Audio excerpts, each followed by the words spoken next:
Hi, I'm Mark Unger, producer of Roundtable. Because we find this presentation so special, we really would like for you to see this. Please watch.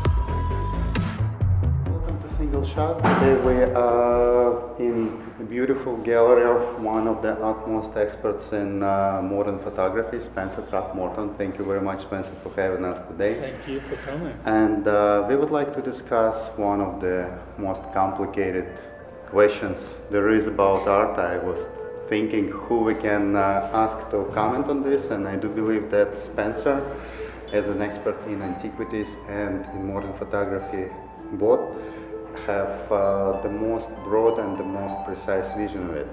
We would like to define what it is art, what makes an object not to be just another object we see around us, but a piece of art. So, well, Spencer, and well, we have started with antiquities and we have moved to photography because of the contemporary nature of the collecting market today. But what makes an art object is very complicated. It's in the perception of the viewer. And I think that why I started with antiquities, it was very easy to know that these are established. As far as into the field of photography, which is new, a medium of collecting, what makes a great photograph or what makes a great object has to do with quality, it has to do with message, and it has to do with condition. Especially in antiquity, it has to do with condition and a relative importance to the culture. And photography is very important to our culture today. As Buckminster Fuller said, the image is the message.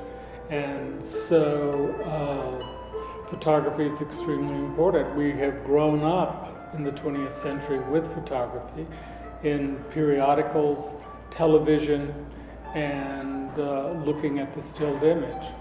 And we have taken a classical approach and tried to keep our gallery basically black and white, and established photographers who've been tested over time and found to be great photographers. We've started with, we specialize in Latin American photography, and so they don't have a voice in America because most of the photography galleries only show European or American photographers and not Latin America. So we felt that it was very much left out, so we tried to show mainly Latin American photography, and especially women, because women are also overlooked. It's a very noble direction to take with it indeed. I also noticed that not only Latin American photography, but generally photography of the world in a way is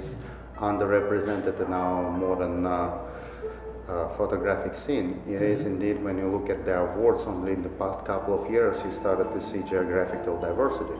You started to see artists from Asia, from Pacific Island areas, and from South America likewise. Before, it definitely was European, to some degree some of the western part of Eastern Europe photographers, and have been overlooked. Yeah. Yes, also now we're in the last 2 years, actually 3 years, they're beginning to look at photography from Africa, both itinerant photographers as well as established photographers. And contemporary photographers. Some of the new contemporary photographers of Africa are doing quite well. Now, with Africa, it was a more interesting situation. There was an abundance of photographs from Africa, but 90% of them always was made by European or American photographers. National Geographics would be the first of them, of course. Right, of course. Yeah, that's so true. It's a very interesting direction now photography is taking in this sense. But getting back to what he was mentioning in the beginning. I know that you specialize in black and white photography. You actually mentioned it a little bit earlier. Question is simple. This is probably one of the most controversial questions right now in photography: color versus black and white, digital versus film. Why you believe that black and white has probably more significance artistically? I presume there is something like this in your approach, right? I think because of the process and the labor involved, everyone today is a photographer and everyone can print a digital print. But when the classic black and white photographs were done, you had to have tremendous knowledge of developing the photograph and staging the photograph. And today it's like a selfie, but and it's very easy to print. But in the past, it required a dedication and was a difficult medium. It's now, with digital, has become very easy to reproduce. You can sometimes get lucky and get a great photograph as an amateur as well. Absolutely. You know, but that's the luck of the draw. Well, that's the difference between professional and amateur. Amateur gets lucky and just hits a jackpot from time to time. Professional knows exactly where he's going and what he's going to bring back. Yeah. One of the photographers we represent is Manuel Alvarez Bravo. And there's a great story that one of the famous politicians in Mexico wanted his portrait taken, so he invited a contemporary photographer to come, and Manuel Alvarez Bravo, he wanted to choose, and so the young photographer showed up, took 20 rolls for the politician and left, and then Manuel showed up and he said, stand there, change the light, stand over here, took 2 photographs and left. And he said, did you get it? He said, I got it. And his photograph was the one they used. Well, that's definitely impressive skills and lots of experience to do that. As a photographer, I totally understand what it involves and be able to do that. Some claim that the background of what was happening with art piece before it came to its final form, before it got on the wall, on the table, on display, is really irrelevant. I know it's completely opposite opinion from yours. Some believe that the only thing that matters is what you get as a final result, the impact it can have, and how it can interact with the viewer. And two, I think that talking about how it affects the viewer, I think what makes an art object too is the perception of the general public. I mean, it has to have quality, of course. It has to be unique, but some photographs become icons. Like the Philip Halsman photograph of Marilyn Monroe that was on the cover of Life magazine in the 50s. Or the Times Square Kiss. Or the Times Square Grape, which was taken by another photographer, these became cultural icons. Absolutely. Yeah. And you mentioned in the eyes of the public. What about the eyes of the expert? Well, I think in the eyes of the experts, you have curators and museum curators and critics of photography and art who determine what we are conditioned to appreciate and to know, because it's their perception as well as the general public. It's usually their perception because they present it first, either through publication or through museums, and the chances that so many people like it, it becomes an icon. No, that's exactly what I was going towards. Yes, in the end of the day, some photographs become to be recognizable on the instant, some gets lost in the obscurity. It's natural process, but there is a group of people who always start in this process and who always in the end of the day tells the public what they actually should look at. It's unavoidable. Yeah, it's unavoidable, it's true. And it doesn't have to be avoided. I mean, probably even with the abundance of photographs being taken by virtually everybody right now, there is still a huge gap between what an average person invests in art and particularly photography in their daily life and how they perceive it and how much they think about it, and what an expert who spent all his or her life actually studying where it all comes from, what it's made of, the inner workings, this huge clockwork that is invisible behind this frame. Yes, right. Yeah, our show today is on Lola Alvarez Bravo and Mariana Yampolsky, two major women photographers of Mexico working in the 40s, 50s, and 60s in photography. And Lola was one of the first women in Mexico to make films and did a couple of major films for television, and she also took one of the very few rare films on Frida Kahlo. So, and Mariana, being an American of European descent who moved to Mexico in the 40s, became head of the Taller de Grafica, the printing process, the whole school of printing for fine art prints, moved from fine art prints to photography in the 50s and 60s, and was trained by Lola and to become a photographer, and became a famous photographer in her own right.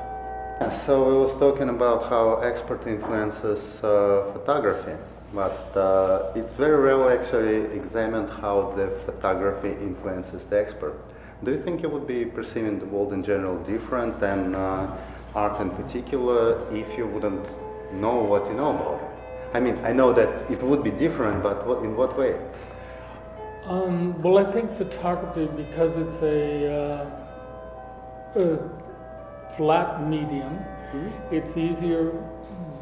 We've been trained to look at images. Yeah. So I think the perception, as opposed to an art object, most people would have an easier time looking at a photograph than an art object, because then they would want to know the history of the art object, they'd want to know, it's very hard sometimes for the average person to evaluate sculpture, and because most of the ancient objects are sculpture that have survived, or a mural painting, or an object in 3D. Photography projects in 3D, but is actually a flat medium, and I think we're more accustomed to looking at things that are projected in a flat medium. Indeed. Photography itself is being done more by contemporary artists, and they are setting the stages. I mean, like Vic Munoz with his constructions, putting together collages of photographs and mounting them, and recreating icons of important art. His photographs of his constructions of putting together the montages have become works of art in themselves, and have risen to museum level. And a lot of the contemporary artist photographs are rising to museum level. But do you think it's possible that at some point these two directions will become two separate media? Because along with this tendency, we see a lot of younger generation individuals actually reinventing film, rediscovering it from scratch. Actually, a lot of people who was photographing with digital devices all their life, at least all their conscious life, yeah. Yes. Now rediscovering film. I actually had a conversation with a teacher who was teaching a lot of people exactly in this position. If before it was more common to see somebody who was working with film all their life and now trying to master digital. Now it's actually completely not uncommon to see somebody trying to discover this original, pure process from the scratch. For me, it looks like it probably at some point will become two completely separate mediums. The film photography and digital photography will be even defined as two separate things. Just Yeah, like I agree with you. I mean, but they are considered that now, but it will even be more so and be more evident, I think. I think you're right. Just like it happened with traditional classic painting, when Impressionism became to be a mainstream, not just a novelty which everybody's supposed to frown upon. Oh, so art. So we spoke about their perception of art by the viewer. We spoke about the label put in the art, but what about its own internal aesthetical value? Is there any way, in your opinion, it can be quantified? Besides external means of it, is there any rule we can apply art towards and say, yes, it has aesthetical value on its own? Of course, it has to have value. It has to have the aesthetic value and appreciation. And I think that's directed by curators and critics, and that's what determines what we perceive as a great work of art. Another point. And another angle to this, photography have another peculiarity compared to any other form of art. Up to this day, and probably for the foreseeable future, one of the ways it's being seen as a means of reporting. It's so tightly connected with journalism that no other art ever been. I mean, visual art at some point was serving the purpose of photography for press, but it was a very brief moment, and it never was such a direct connection. Up until recently, if a person would introduce himself or herself as a photographer, it would be assumed first and foremost that he's a journalist, a journalist. Exactly. So, do you think there is any border between one and another, between journalism and reporting and art, or it's just two different angles of the same object? Well, I think it's two different angles, but a lot of times you see journalists that start out as journalists and recording for press and for publication, and then they morph into fine photography and become. A good example would have been Halsman. He was doing a lot of work in for magazines and for advertising, and he has became a very fine art photographer, and ended up being one of the great photographers of the 50s. Well, another thing is a lot of works that actually originally conceived as journalism consequentially became a piece of art recognized by everybody. The famous portrait of the girl with the green eyes from National Geographic's by Steve McCurry. Exactly. That's a fantastic image. It's one of the best photographic images of all times, and Yeah. it was purely conceived as a reporting piece. Yeah, it was nothing a else. consignment. It was a commission to do for an article for National Geographic, and the image was so compelling that it has risen to the height of as an icon of photography.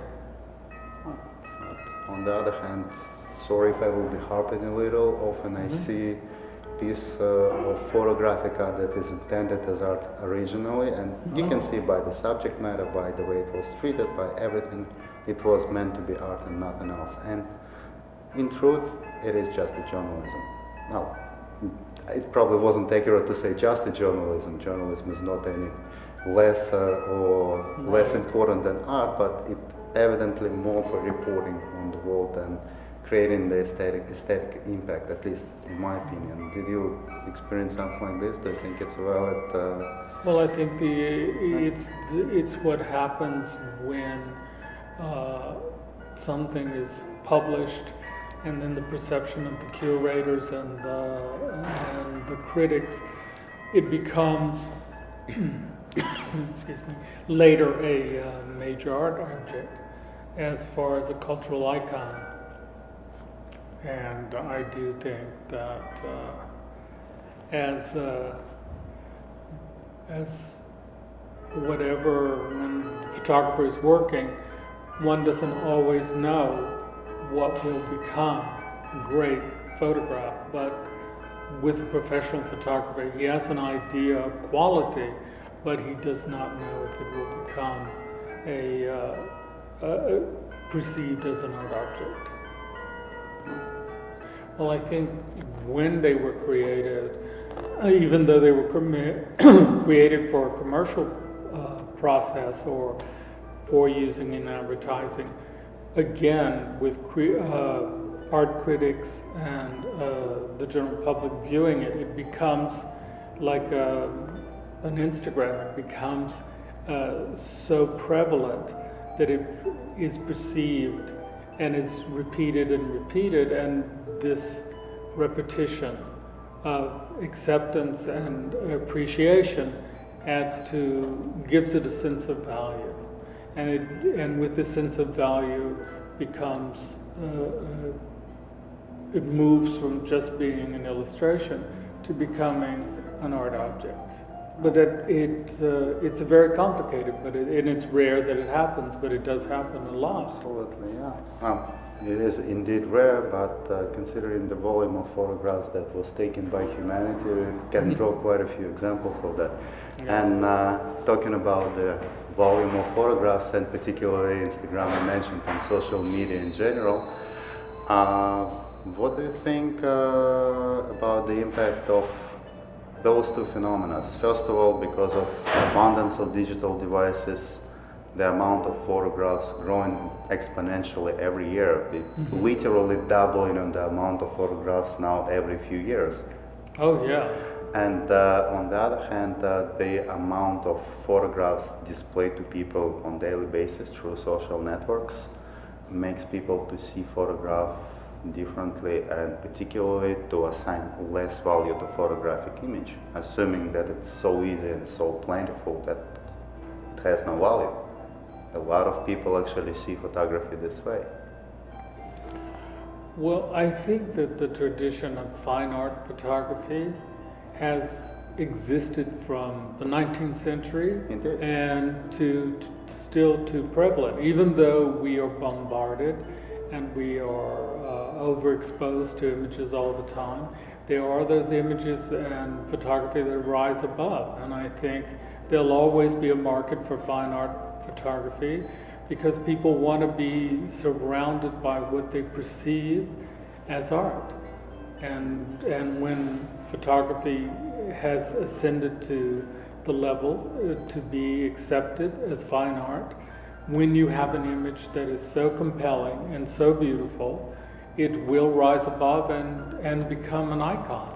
And it's like Benson's photographs of the Beatles. Those have risen to become an incredible, as well as Avedon, his photograph of the Beatles, as you know, they're iconic, and people want to collect them, they want to have them, they want to be surrounded by them because it reminds them of the permanence of life, which is impermanent, but it gives them a sense of well-being to be surrounded by beautiful images.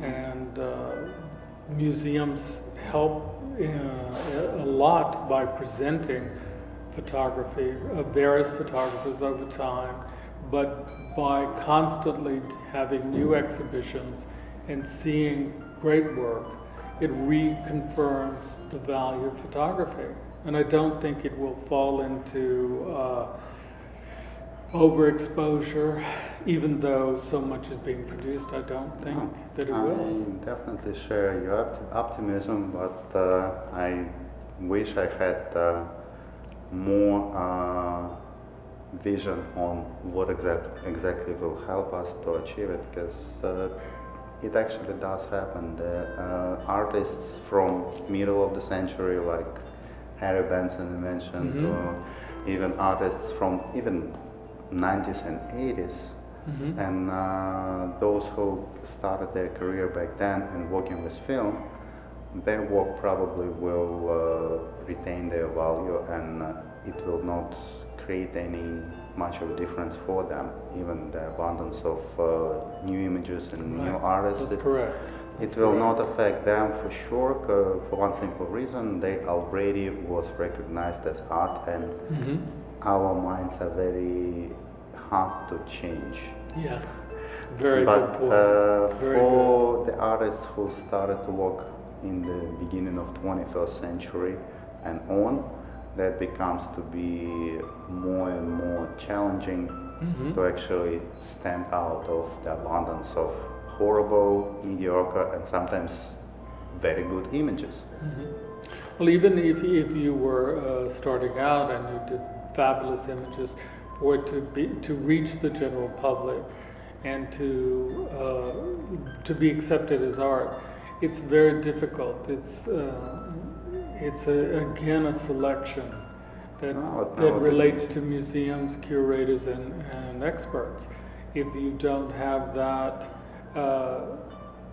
it's a real question of luck, timing, and the moment.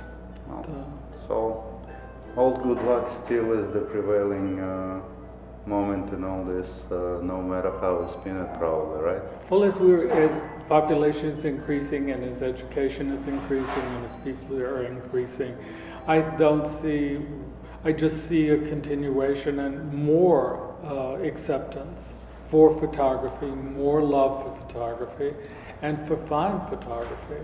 I don't see it diminishing. I just see it growing.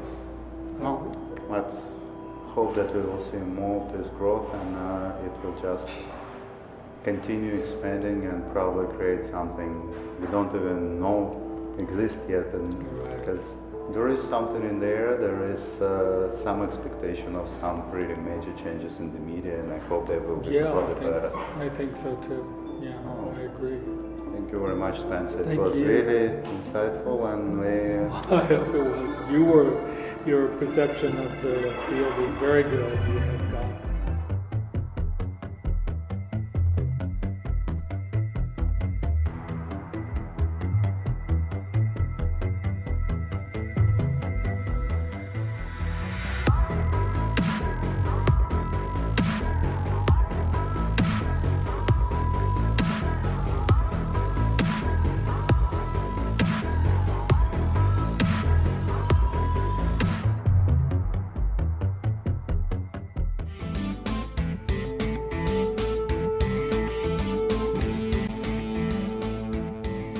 I hope you found that worth watching as much as I did. I'm Mark Unger for Roundtable.